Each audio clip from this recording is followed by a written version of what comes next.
4 investimentos para iniciantes para você começar o ano já virando investidor.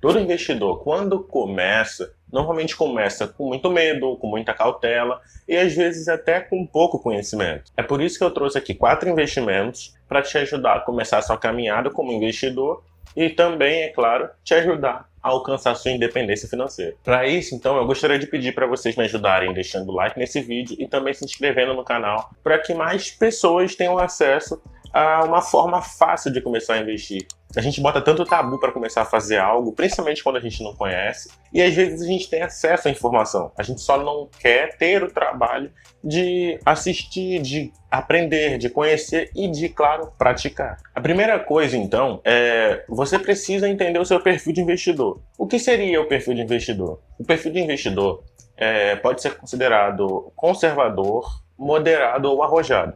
O investidor mais conservador é aquele que prefere investir em coisas que têm menos risco, só que, claro, também tem menos rentabilidade. Já o perfil moderado, normalmente ele investe em coisas com riscos e rentabilidades moderadas, e o investidor arrojado, normalmente tem mais aptidão para investir em coisas que tenham mais risco e, claro, tragam mais retorno. Um detalhe, por exemplo, é que eu particularmente considero que o investidor conservador já tem que investir na bolsa de valores.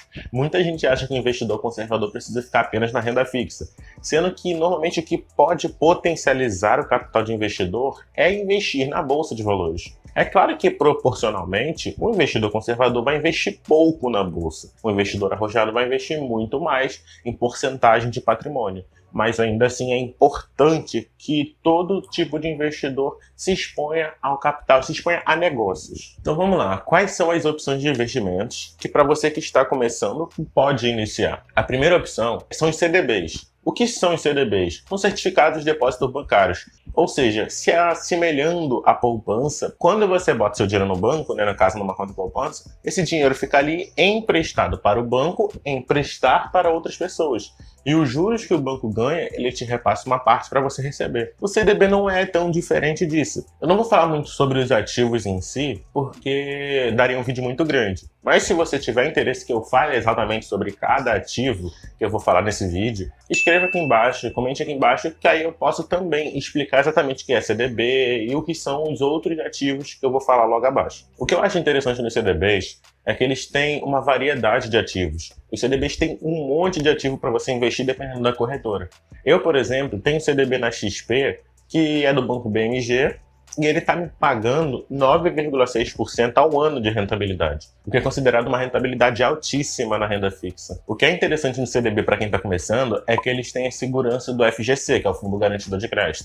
Então, até R$250 mil por CPF, por instituição financeira, o seu capital está protegido, está seguro. Esse ativo, CDB, normalmente ele é mais interessante para investidores conservador e moderado, mas também podem ter investidores mais arrojados que investem em CDBs. Como eu disse, eu me considero investidor arrojado e também tenho ativos em CDBs, que é uma forma de eu diversificar meu patrimônio. Agora vamos para o segundo tipo de investimento, que são as LCIs e LCAs. As LCIs e LCAs são muito parecidas dos CDBs. São formatos de investimentos bem parecidos. A maior diferença entre eles é que os CDBs, quando você vai resgatar o dinheiro, você tem que pagar um imposto de renda que já é retido na fonte. Já as LCIs e LCAs, você não paga imposto de renda retido na fonte. Ou seja, dependendo do quanto você vai ganhar de rentabilidade nos CDBs ou nas LCIs e LCAs, você consegue ter esse equilíbrio, você consegue escolher melhor qual é a melhor opção. Para isso, inclusive, eu vou colocar aqui na descrição uma calculadora que vai facilitar a sua vida quando você for procurar algum ativo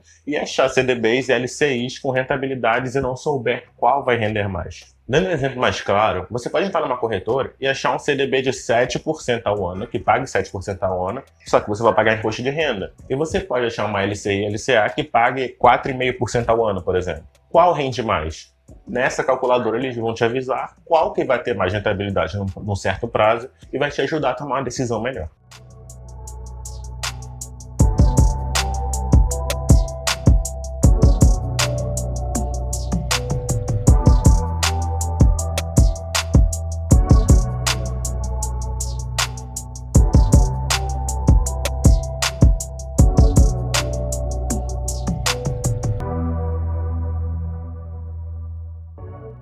Sempre quando eu vou investir em ativos de renda fixa, eu acho LCIs ou CDBs que possam ter rentabilidades um maior do que o outro, eu uso a calculadora para conseguir escolher melhor. Como os CDBs, ele também é um ativo interessante para investidores conservador e até moderado. Só que arrojados também podem comprar ativos de LCIs e LCAs. O próximo, o terceiro ativo que eu acho interessante para o investidor começar é o Tesouro Direto.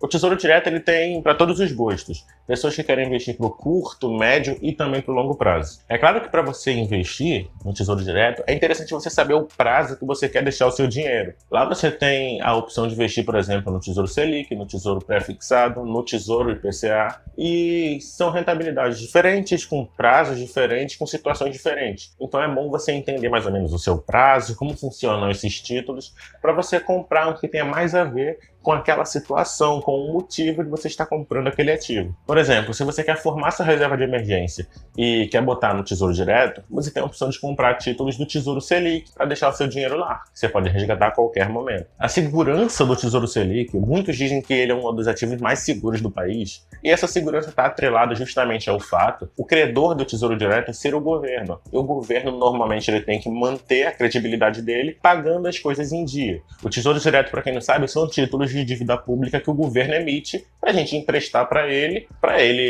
usar esse capital com algumas coisas, e aí ele devolve para a gente uma taxa de juros que ele nos paga. Então, para ele manter a credibilidade dele, ele tem que pagar a gente em dia. O que acontece é que, assim, por mais que o Tesouro Direto seja muito seguro, o governo está assumindo uma dívida muito grande. A dívida pública do governo vem aumentando muito durante a pandemia. Então, o que acontece é que eu acredito muito que a tendência seja os títulos do Tesouro Direto terem taxa de juros maior, eles vão pagar mais para os investidores, porém também o risco aumenta um pouquinho. Eu não acho que vai ser algo tão arriscado, mas ainda assim aumenta um pouquinho de risco. O Tesouro Direto eu acho que se encaixa mais para investidores de perfil conservador e até moderado. Os investidores arrojados normalmente não vão combinar tanto investir no Tesouro Direto, a não ser que use, por exemplo, como eu, o Tesouro Selic como caixa. O próximo e o último investimento, é o quarto investimento, são os fundos imobiliários. Os FIIs, como são chamados, são a minha opção favorita desses quatro. Eles têm tudo o que o brasileiro gosta, mas é claro, precisa assumir um pouquinho de risco. Eles oscilam muito menos que as ações, são um pouco mais seguros porque são menos voláteis, oscilam menos que as ações. Eles são ótimos para você começar a investir no mercado de renda variável, porque muita gente fala que os fundos imobiliários são a renda fixa da Bolsa de Valores. De tão seguro que eles são muito mais tranquilos para o investidor. E um detalhe muito importante é justamente o que mais os deixam atrativos. Eles pagam rendimentos todos os meses. Ou seja, para nós brasileiros que temos como cultura comprar imóvel para botar para alugar, é uma coisa muito normal em muitas cidades e estados do Brasil, os fundos imobiliários se encaixam bastante nessa cultura, porque a gente acaba investindo e, claro, proporcionalmente, a gente recebe um valor de volta todos os meses, uma quantia de volta, como se fosse um aluguel que eles nos pagam. Esses rendimentos a longo prazo, eles vão crescendo, principalmente se você estiver reinvestindo esses rendimentos. Eles vão crescendo, vão virando uma bola de neve, até um ponto que um dia possa estar sustentando o seu padrão de vida. Como eu falei, ele é uma ótima opção e eles têm características muito parecidas com a cultura do brasileiro. Os fundos imobiliários, eles são mais recomendados para perfis moderados e principalmente arrojados, já que é de renda variável. Mas, como eu falei, eu acho que todos os perfis de investidor de risco devem investir um pouquinho, pelo menos, na renda variável. Se você acha que você precisa começar a investir, você está 100% certo. E eu espero que esse vídeo te ajude a entrar nesse caminho sem volta. A partir do momento que você vê o seu dinheiro te dando mais dinheiro, te gerando mais dinheiro, trabalhando para você, você vê o quão é recompensador esperar, investir, ter paciência. E além disso, você não vai querer mais parar de investir. E lembre-se de uma coisa muito importante que eu sempre falo.